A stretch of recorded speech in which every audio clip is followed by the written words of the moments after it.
If there's one thing YouTubers love to do, it's fearmongering, and the video we'll be looking at today is the perfect embodiment of that, so without further delay, I'll let the video play.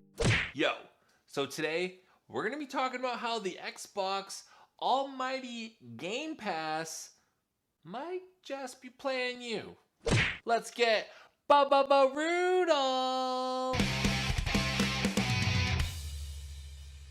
I'm not going to lie, that was extremely painful to see a grown man do. What's up, everybody? It's your boy, FornaTRON! And today we're going to be talking about how Microsoft's Xbox Game Pass might just be their secret weapon to doing you dirty. Ah yes, because as we all know, offering hundreds of games under a single subscription fee is really doing you dirty. Let's get into this. Wait, what the fuck? Didn't you just play the intro for his video? I really don't get why he's not just cut out the first intro and left it in, even though it's kind of confusing to see a YouTube video have two intros. It's completely unnecessary and probably done to drag out watch time as much as humanly possible.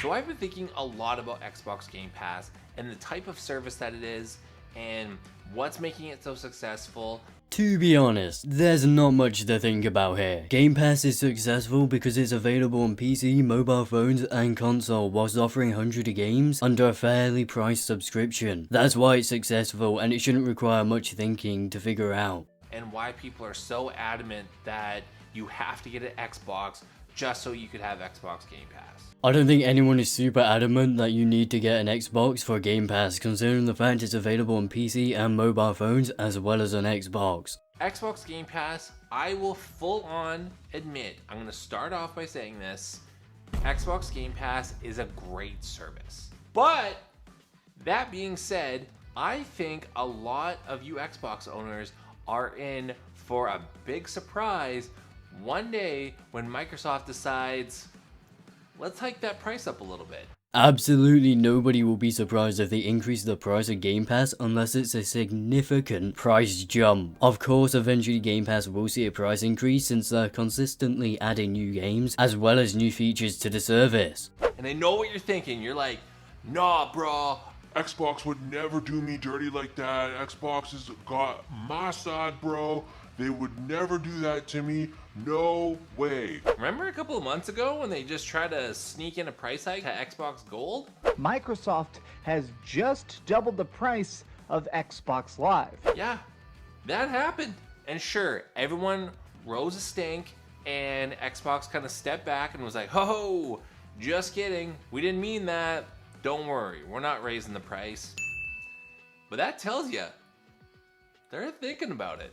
How does them previously going to increase a completely different service's price prove they're thinking about increasing Game Pass's price? That makes no sense. This has to be one of the worst points I've seen anyone make about Game Pass. Xbox Live Gold's price increase that never happened was purely going to exist to push more people into getting Game Pass and to make Game Pass an even better deal than ever before. They literally tried to increase the price in order to promote Game Pass as an even better deal, and this guy thinks it's proof they'll increase Game Pass's price, whilst also acting like he just stumbled across the idea of the century. Alright, so okay, let's say they raise the price.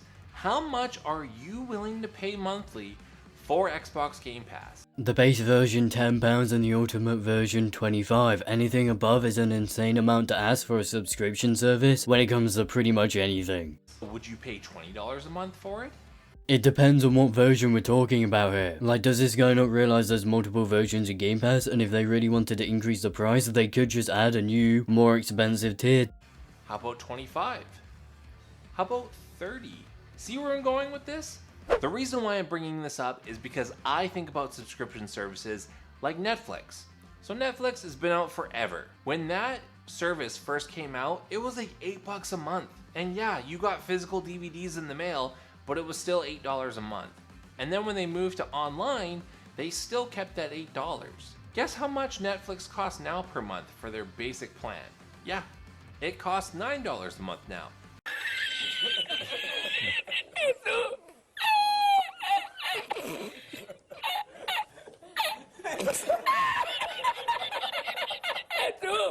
Oh, the horror. Not one whole dollar more. Nah, but seriously, I don't think he could have picked a worse example if he tried. Not that much.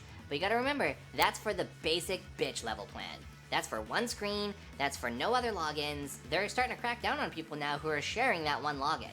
So they make you bump up to one of the other plans. And you also don't get any 4K movies, you only get just regular HD. So we went from $9 a month and you get everything, to, okay, we'll keep it at $9 a month, but you get the basic level bitch tier. Is this some sort of peasant joke that I'm too rich to understand? Okay, and can we get back to talking about Game Pass already? I hate to break it to you, but Netflix restricting password sharing has almost nothing to do with Game Pass. I also really don't understand what's so bad about Netflix and Game Pass offering multiple tiers for their services. And when I think about this, I think this is exactly what Microsoft is probably going to do down the road. What do you mean down the road? They already have a tiering system like the Netflix system you were referring to.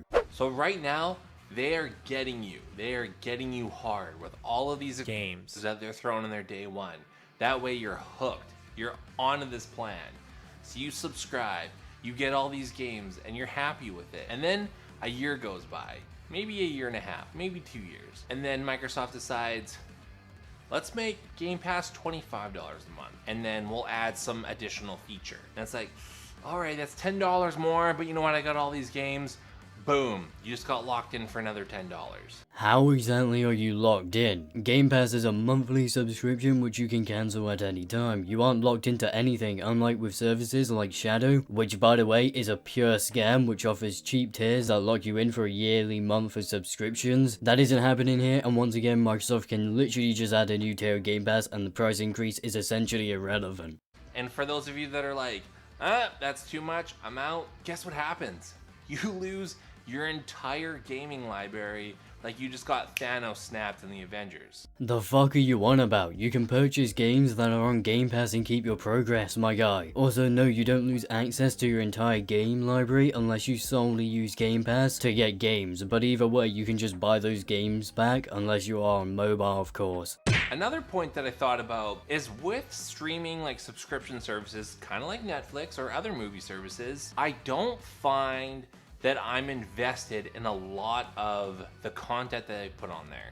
It's more just like background noise. It's like, oh, I got nothing to do, I'll just put on some Netflix. Are games gonna turn into that? Are you gonna be not as invested in the games because they all come for free so they have no real value to you? I mean, it's much easier to turn off your brain when watching a film because you don't need to use it, whereas with a video game you need to constantly use your brain, even if it's just a little bit. So I don't see how this point makes much sense since video games and movies are consumed in very, very different ways. I know for me, the games that I get for free with PlayStation Plus, I don't even download most of the time. So like this past month when we got Final Fantasy VII Remake for free, I didn't download it. And like the previous months, some of the PS5 games or some of the other games that we got for free, I didn't download them. You know why?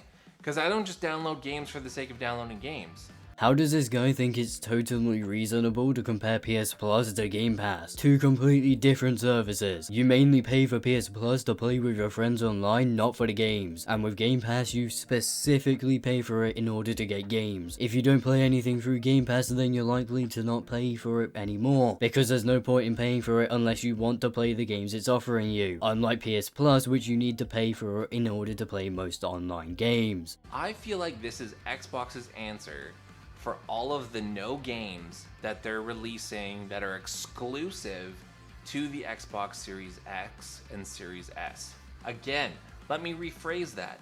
There are no exclusive games for the Xbox Series X and Series S. The average consumer does not give a shit about exclusive games. Just by looking at sales numbers for PlayStation exclusives, you can very clearly see that. And Microsoft is fully aware of this fact. Game Pass was made so that Microsoft had something special to offer that PlayStation simply could not afford to do on the same scale. Xbox already had exclusives to combat Sony's exclusive games, and to say Game Pass was made to help hide the fact the Series X and S don't have exclusives is pretty moronic to say the very least, since Halo Infinite was set to launch alongside those consoles until it got delayed early in 2020. You'd have to be making some insane conspiracy theory shit to think Microsoft had all this planned out in 2017, considering the fact Halo Infinite was meant to originally come out on the Xbox One X. The point that I'm trying to make here is that there's a few types of games. So there are games that people will buy no matter what platform they're on, and they will buy them every single year. I'm talking sports games. So it doesn't matter what edition comes in the next year version, they're buying that version, and it's on whatever console that all of their friends are on, and that's all they care about. Then there's cross-platform games. Does he not realize most sports games are on multiple systems or something? I mean, I know he didn't miss the MLB on Game Pass announcement because he mentions that's on Game Pass earlier in the video, so once again he's making absolutely no sense here. And then you got exclusives. So these are games that only come out on a specific platform, and these are what leads you to buy that platform.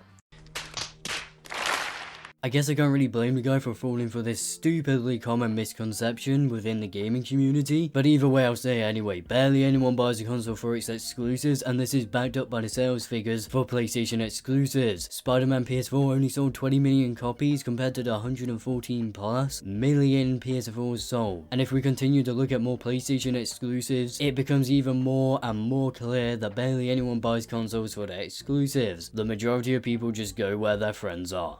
For some people, Sony tends to lean in that direction.